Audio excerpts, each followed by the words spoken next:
So to make an origami paper crane, one of the most important things, this will be the front of the paper and this will be the back of the paper. And one of the most important things is to be very careful the way you make your creases in the paper. So the first thing you do is you want to crease the paper by putting together the corners. You'll put together these two corners and then these two corners. So here's how I'll do it, and you want to make sure that when you're doing the corners that you end up with the back of the paper on top. So there's one corner to corner. You unfold it, and then you do the other, whoops, like this way, the other corner to corner. Again, with the back of the paper facing up. So we've done two corners to corner, this way and this way. Then we flatten out the paper so that we have the back on top again. And what we do is we fold edges to edges. So we've done the corners and now we're doing the edges. And when you do the edges, you want the top, what we're going to call, I guess, the front of the paper, the color, the part that you want to show on the crane. In this case, the flowered side of the paper. The colored, well, there's colors, I guess, on both sides, but whichever side that you want to show, the most colorful, that's a good way to think of it. The most colorful you want on the to show when you're folding edge to edge. So there's one edge to edge, and here's the other edge to edge.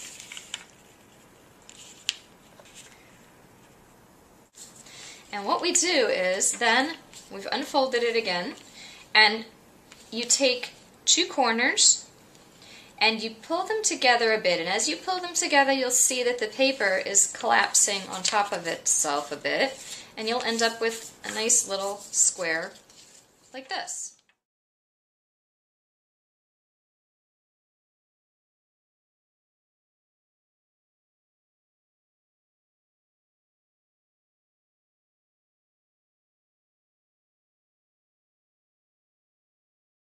So you do that with the top layer of the paper.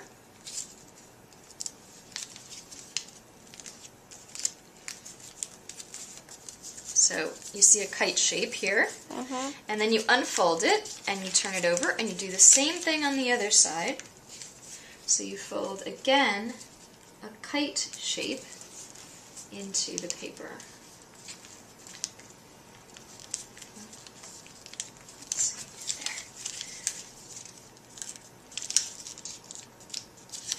So here's our second set of kite folds. We have kite folds on one side and kite folds will be made on the other side. But you unfold it all, and now here's the tricky part. But what you want to do is you want to take the open flap on top and you start to pull it out a little bit. And this paper is going to almost fold a little. And it creates, you see there's like a little triangle shape that starts appearing.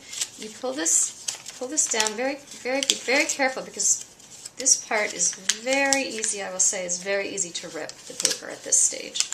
So you start to pull this down and be very gentle, and you'll see this diamond shape with triangles on each side that's starting to appear. So you want to gently coax those along and fold the edges together.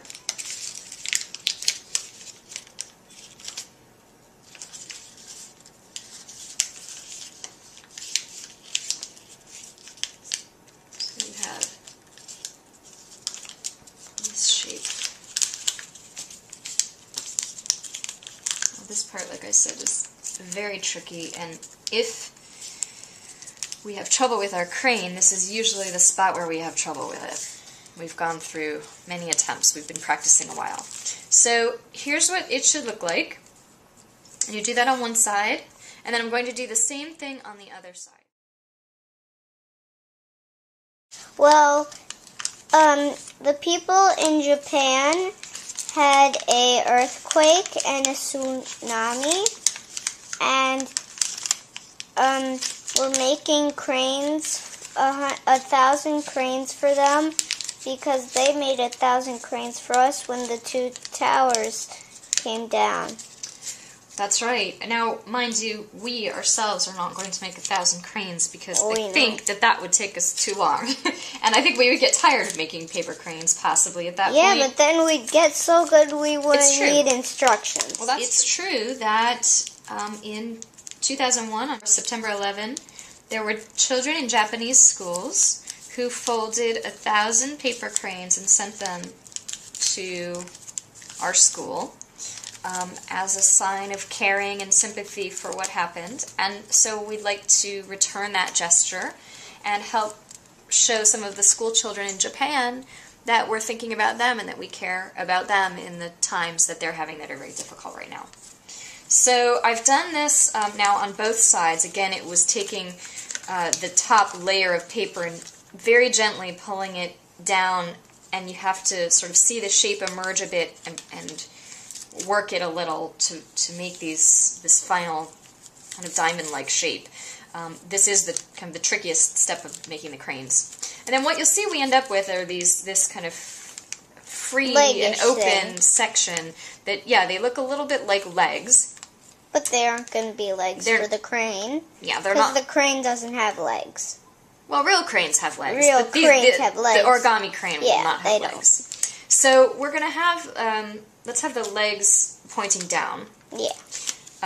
And what we do is, again, as I showed with the kite fold, we're going to make these little leg-like parts skinnier.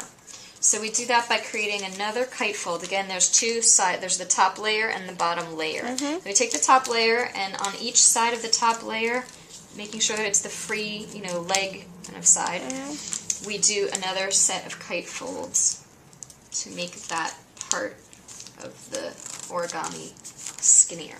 So it looks like this. And again, on the other side, kite fold like this. And what this is, really, is going to be the neck and head and the tail of the crane. So to make those, now we see here the two free parts, you want to, I find it easiest to hold the middle together a little bit. You go up to the base here where they first start to split into two, we'll still call them legs, into two legs. You go to the base of here, and it's like turning something inside out. You go inside, and you kind of push this up into the inside. It's called an inside fold, I believe, in origami. So you kind of push that up a bit so that you're creasing this in half. And oops, there we go. That's one side. And then you do the same thing on the other side. All the way up at the base, you start pushing it in, kind of fold it inside out a little, so that you're creating this shape. Like a crown. Folding it in half. Yes, this looks a little bit like a crown. And you can start to then pull them out a little to make them so they're not completely sticking straight up like that. You pull them out a little bit, and one of these you will take the top part and again push it inside a little bit to collapse it, and you fold it, and this will make the point for the head. So we're almost done. Here's the shape of the crane, and these are now the wings, and you take the wings and very gently you pull the wings apart, and as you pull them apart and out a little bit, the body should puff up a little. So you're going to pull them out, and here we have one more paper crane for the students in Japan. So there we have it.